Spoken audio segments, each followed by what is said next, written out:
the big deal right now is there's this deadly disease killing everybody. Yeah.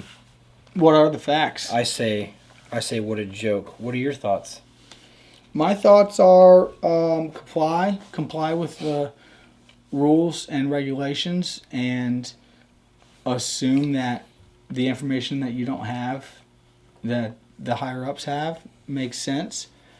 Whether you agree with it or not, and then go from there. And as far as what I think it's I think there's a lot going on that we don't know about. I think I just think there's something that the mass majority of us, just don't know. Like what? Like that the disease is worse than it is, because... Do you think it is or isn't? Well, I think it's not. I mean, I don't think it's as bad as people are saying. Like I talked to a doctor physician today and said, "Hey, are you personally worried? Like, is your anxiety up?" And she was like, "No." She's like, "I hope I don't get sick, but if I do, it'll be like anything else, and I'll get over it." She said, it's not the same for people that have conditions conducive to like making it worse. But part of the conversation I started with her was, "Hey, if I had coronavirus right now, what would you guys prescribe? Like, what are they prescribing people? Since there's no cure." And it's like, why even go to the doctor? Like, what? I'm not saying don't go. I'm saying, why would you even go if there's no cure? Like, help me through that process. And because I know there are antibiotics and all this stuff. And she said, well, they treat them case by case, because if it's like, if you're having a hard time breathing, they'll give you an inhaler or different things to fight different, symptoms. So it's symptom based. And so that was her answer. And, she's what you would call at somewhat of the forefront of the lines, not at the forefront. And so the scare of the lack of groceries is a whole different thing. I mean, that's self-induced. Like, that's completely separate from the virus. I mean, anytime there's a threat, on the nation, you have to react in a way that is responsive to that particular threat. Like, this threat has never threatened to close our grocery stores or our banks or our doctor's offices, our hospitals. Like, never once has been that type of threat, even if we look at all the places that have had it before us. And so isn't there a way to relay that message to the mass people? Like, hey guys, calm down.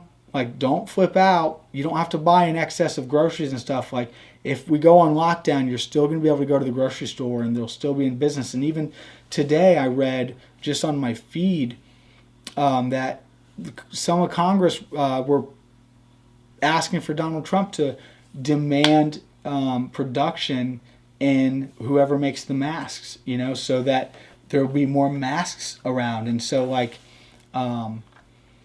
there's senators, and it's all hearsay, right? Like, what was really said, you don't know, like, the truth, like, at the core.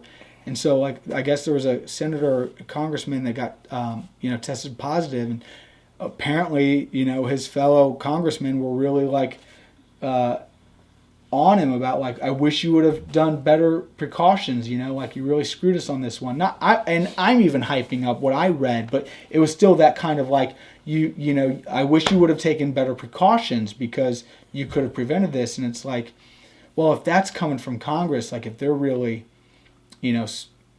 scared about it from the top, then maybe there's a reason for it. But man, the pandemonium around everything is really what's fascinating. It's like, yeah, I feel the same way too. I feel like, okay, sure. My take on it is, yeah, there's a virus going around. I'm not gonna be like, no, it's a big giant conspiracy. How severe is it? I don't know, but I'm fascinated at the idea that we can be so quickly, our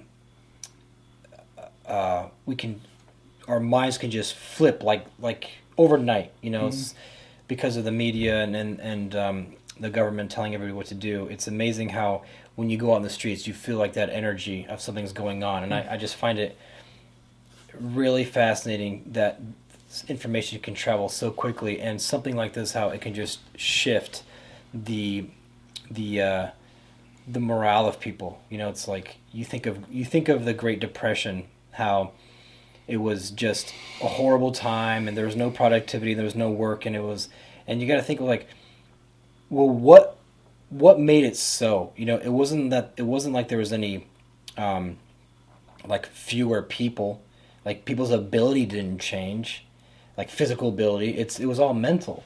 So it's like I find it fascinating how bless you, Thanks. how quickly you could manipulate the mind to either just go into like a mode of stagnation or depression or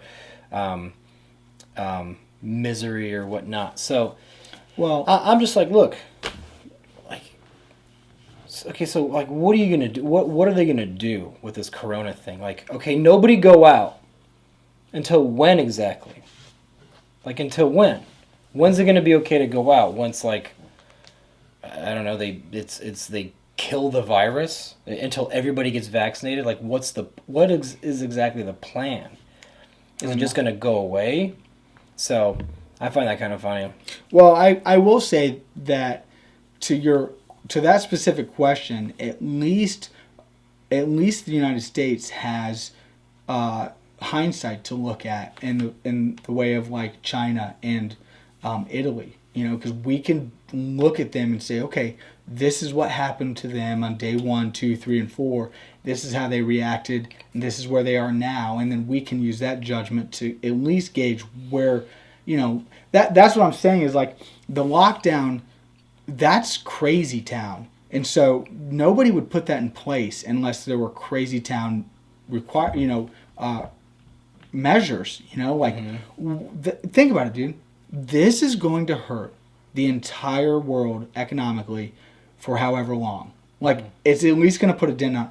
And what I mean by that is, at least at face value, I truly believe that a lot of good is going to come from this. I mean, just the geographical or whatever reports they are about the space and environment. It's like the global shots from NASA on China from this, you know, from when they were shut down before and after are crazy with the pollution, the healing, the earth.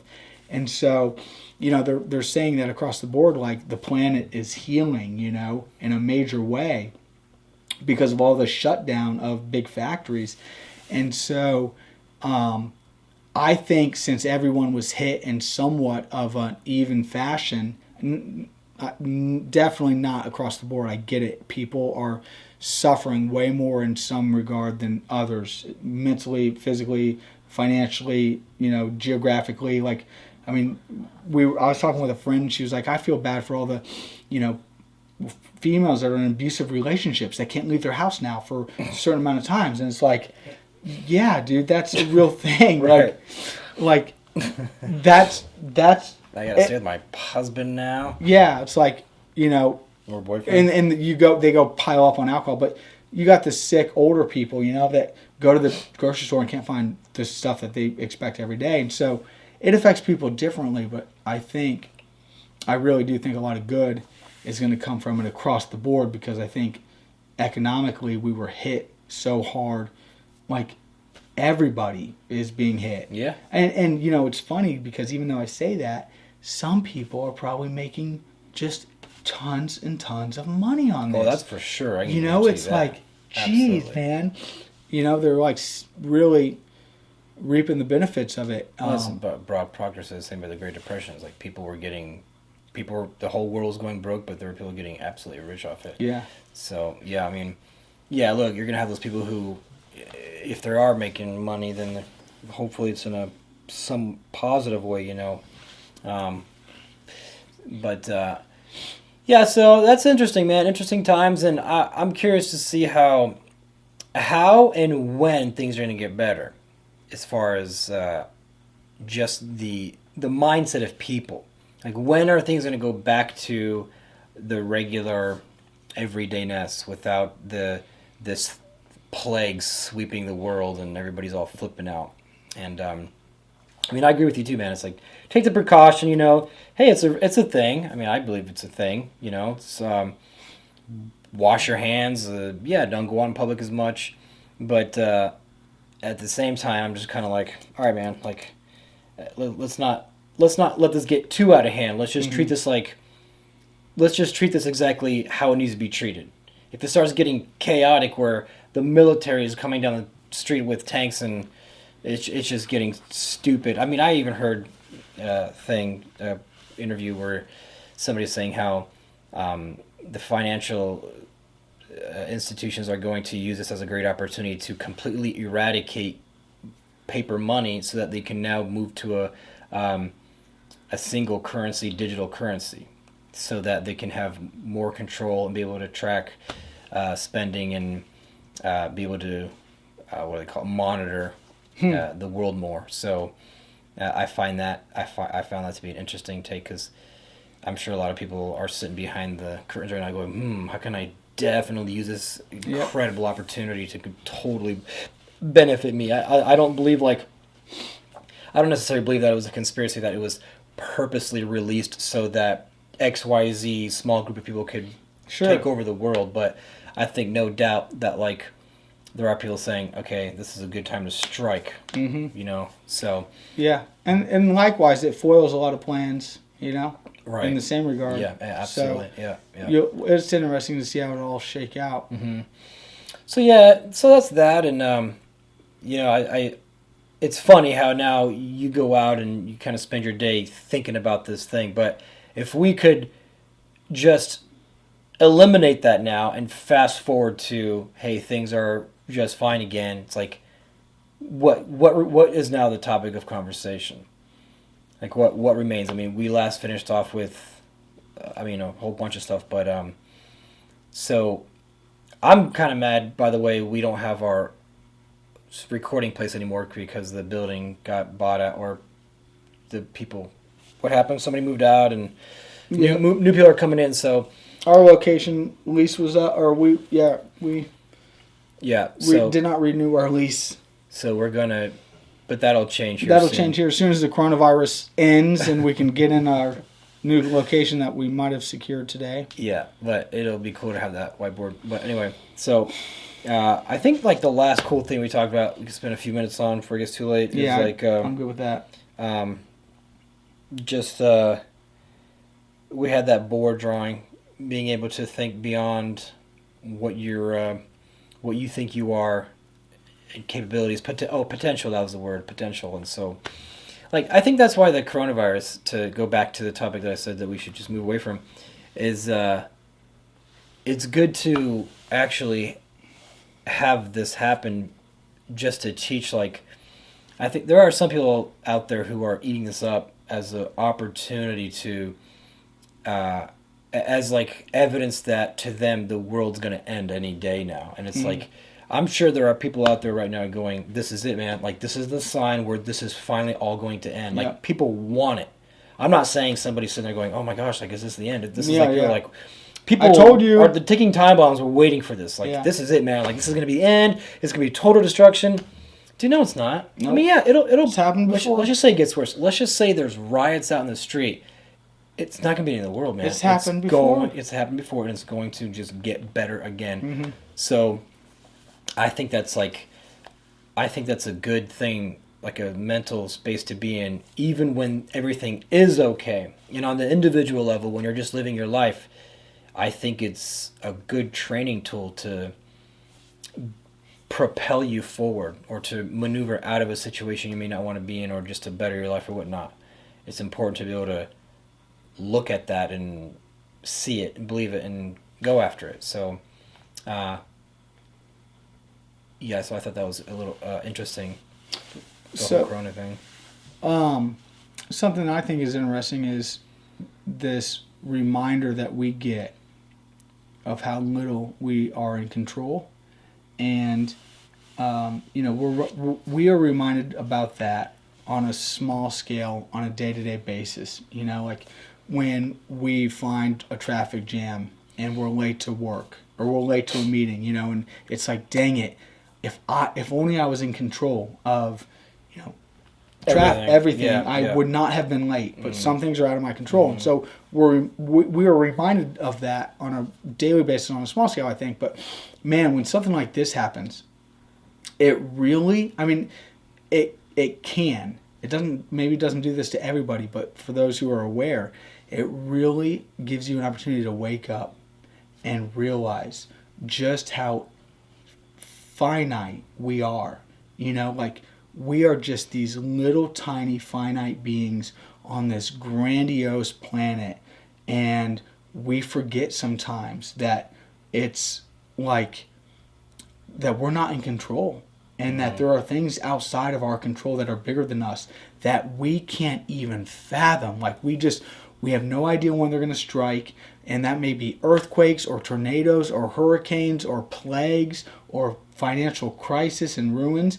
But dude, we don't know the day or the hour that they happen, and when they do, they come in like a thief in the night, man, and they steal, and they leave people like, whoa, what happened? Like, I think it was Cameron Mitchell was quoted saying something like, I think it was Cameron Mitchell. He said, you know, I took a look just the other day and our restaurants were doing really great. I thought we had a really successful business, and now we're at the brink of whatever, you know? And it's like, I think whoever quoted it, or maybe I believe the same guy owns like 36 restaurants in several states. And so you think about that, man, that's a lot of revenue. And if you're still paying rent on those locations. And so it's like McDonald's, you know, how they're in the real estate business. But anyway, I think it's a good thing. It's a good lesson in the sense that, like, I don't wish on anybody for their business to fall apart. But what it is a good reminder of goes along with what JP says, which is like anything that becomes too totalitarian has to eventually collapse. Yeah. And it's a good reminder of, man, who cares if you have 150 restaurants? Like, it can all be taken away. And here's the evidence, man. Yeah. So remember. So get ready. What are you holding on to? Yeah. Remember what the Bible says, like, you can't serve two masters. Yep. Okay. So if you're somebody who is financially crushed and now you're on the brink of suicide, it's like, well, hold on a second, man. Stop. Like you do realize that you're serving the wrong master if something like that can absolutely devastate you to the point where you're contemplating jumping off a bridge or something. So I think it's just, I'm not going to say God released a disease for us to panic and die from, No. but it's just like, hey, look, this thing happened. Now, remember, you're focused on me. Yeah. Otherwise, this will destroy you. Here's the thing. Here's what it does. It, at the very minimum, it allows you this is what's so great about it, because you don't have to believe in any higher being. You don't have to believe irrationally. You don't have to, believe illogically. This is as rational and logical as it gets. Is if you can look at history and something that you personally experienced, and you can say that it was here one day and gone the next.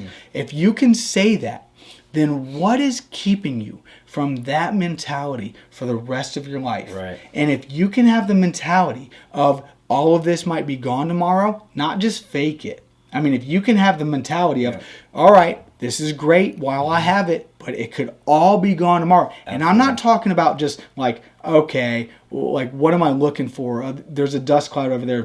Okay, maybe it can be gone because there's going to storm a brewing. Or, oh yeah, the seas are turning, like there might be a hurricane coming. Yeah, it could. I'm talking about like it could be gone tomorrow. You had no idea this was coming. Like, boom, it hit us all without any warning. It just happened. It was just boom, we all heard about it. And so if that can happen once, which it's happened many times in history, if it can happen once and you've experienced, then why can't we have the mentality and the mindset going forward of, man, I should really prioritize where my heart's at, what I value, what is important to me, because if anything and everything gets crumbled away, what will I really have? Right. And that you're right. You should always be remind yourself of that every day. because it will be taken away. Yeah. And it actually will be, if not by some global catastrophe, you're going to die Yeah, someday. exactly. And if you're a billionaire or if you have all kinds of accolades that you cling on to and those will fade. promote, they go away. So you always got to have that on your mind. Well, I think that's a good closing statement. Yeah, praise the Lord, man. So if you fear the coronavirus, then don't fear it. Don't fear it. The only thing that we have to fear is fear itself. Amen. See you later.